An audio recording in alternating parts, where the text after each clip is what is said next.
our work, she has taken kids that were seriously, visibly disabled, and after a couple of years working with them, you couldn't pick them out of a bunch of kids. So that's the way I like to go at that sort of thing, holistic. Now, do you think putting these kids on some of these medications is inducing hallucination and inducing what they perceive as paranormal? Oh my gosh. That you have no idea what, some of us have taken antidepressants, like honestly a huge portion of our country has been on antidepressants at one point or another. It's like, lots of us. So you know what it's like. They're brain drugs. You just don't know what kind of side effects your child's going to have. Sometimes it works. I can't say that it's all bad. Sometimes it works. But it really depends on the individual kid. I took medicine for my ADHD, and it ended up leaving me with problems. I was supposed to be able to zone in, but I'd zone in to the point where I wasn't actually listening or paying attention. I was far past the point. Instead of zoning in what we were talking about, I was zoning in on my own thoughts. I was like a zombie, and it kind of led me to not eating as much as I used to also as a side effect after stopping the medicine. Yeah. It's just complicated, and I don't think that they understand. There's been a lot of really new information about brain development and, how the different parts of the brain and how it works and all that kind of stuff. I've been in the field long enough to, I remember drooly drugs, Thorazine was the drug back when I started. That was it. It was either Thorazine or speed. Those were your two options back when I started in psychiatry and psychology. But you know what? One thing that go ahead. Oh no, I was just going to say my son was on Ritalin for a while, and it gave him such massive headaches, but he doesn't have ADHD. He just had ADD, and he wouldn't take them after a while. He just couldn't. It made him feel worse. And again, to support the holistic ways, they say that, even diet change, that there's foods that will help.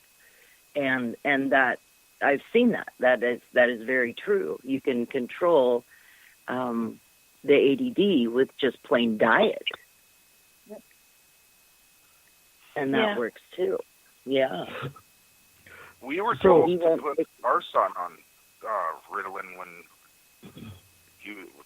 2-3 years ago, and we refused. So I'm curious, Francie, what's the difference between ADD and ADHD? An H. Well, I'm aware of that. The H is hyperactivity. It's hyperactivity. The H is hyperactivity. ADD is just a non-concentration. It's attention deficit disorder, which is inability to concentrate, hyper vigilant. And ADHD is attention deficit hyperactivity, which adds a physical component. So the person is also, kind of frantic in their motions. So it makes me think they had PTSD in a past life. You brought it with you? Huh?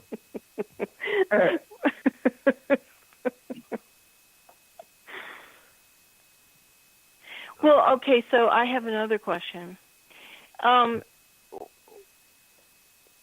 What do you think about consciousness and how it affects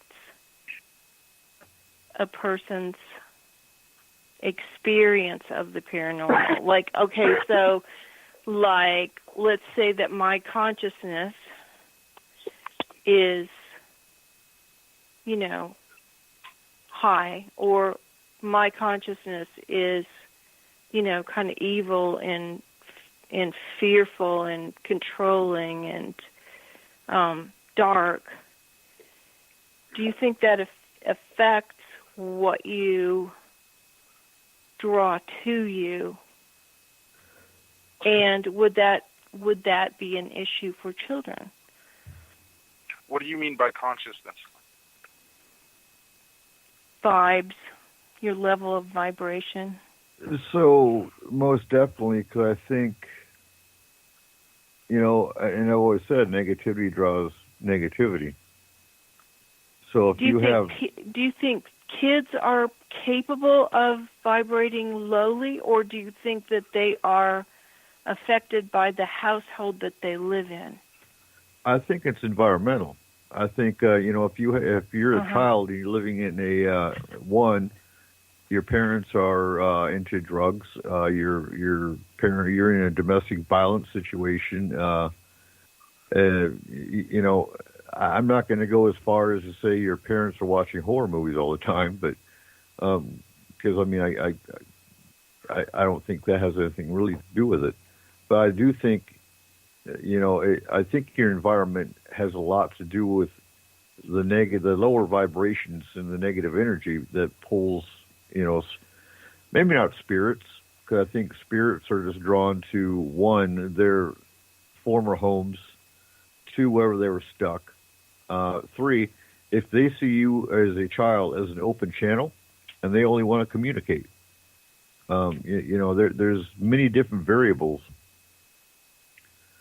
that can be affected when it comes to children. I think children being that open channel because they're so open as they're developing, or if they were born with gifts that they don't know about yet, or the parents don't know about yet, I think that's a big draw. Look at the movie Sixth Sense, perfect example.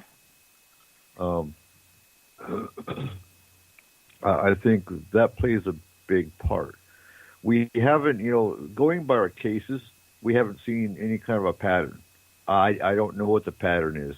So far, it seems to be mostly environmental as far as the spirits that were in the house weren't drawn to the children per se, but that was either their former house, and the children were the only ones seeing this.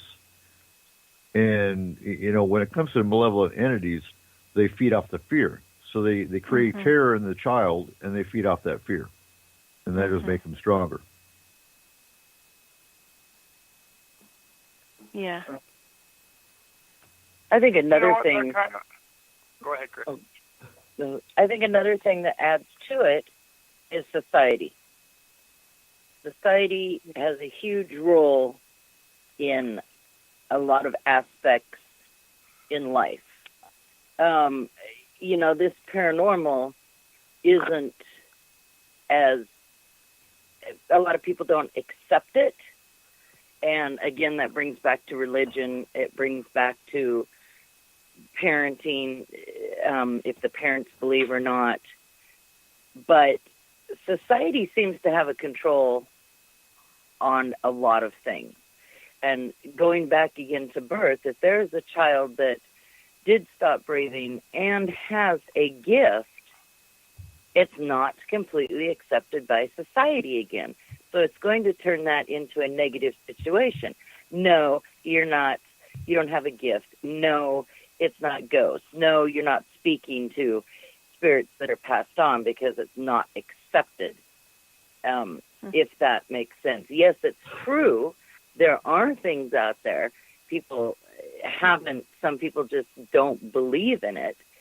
So society has a huge impact on everything. It's, emotional status of a lot of people. Look at the bullying. That's caused by a lot of society things going on. I think it has an impact on a lot of stuff.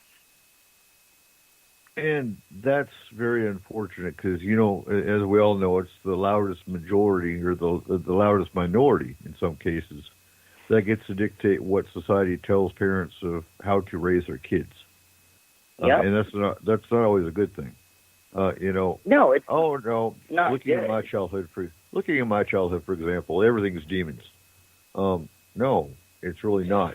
And not only did they say everything's demons, but then they're gonna they don't know how to remove the quote unquote demons, and well, there you go.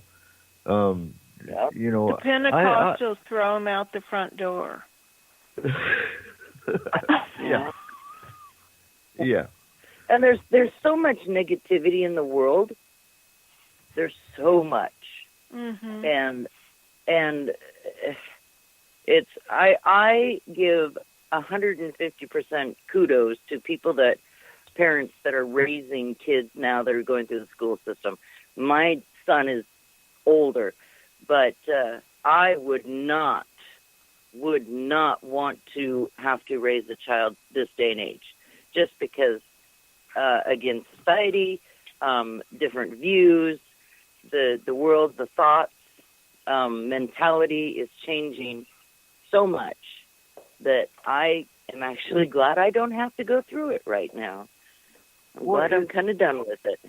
But it's also, I won't say it's exciting, but it is exciting in a sense because, yes, there is a lot of negativity.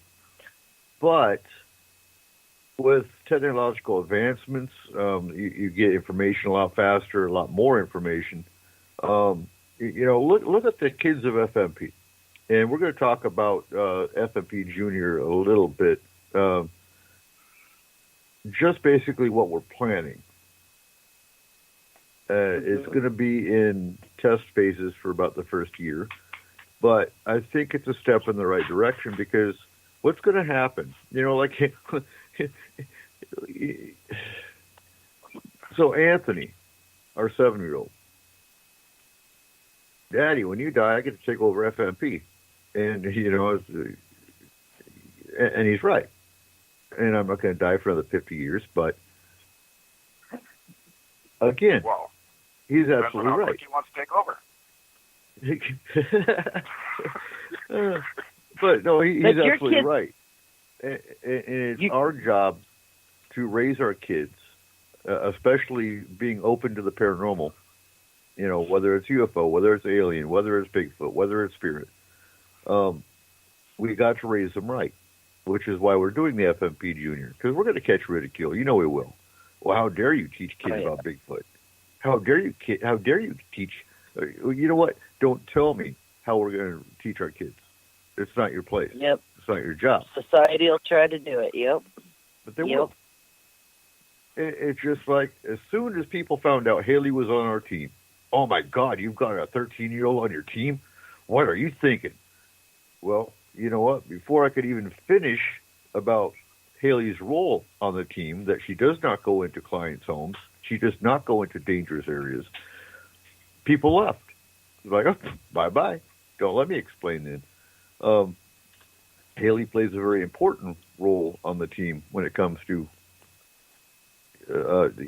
dealing with the kids that are affected by the paranormal. But they don't want to hear that. I'd encourage anyone that's listening that has their own team to consider that. But, again, a good majority of the teams out there are only there for evidence, and they don't deal with clients. Or if they do, their clients wind up coming here for help because those kind of teams aren't there to help them. They're only there to get the full EVP in the picture. They're not as in-depth as they don't go as in-depth as we go. No. They're showboaters.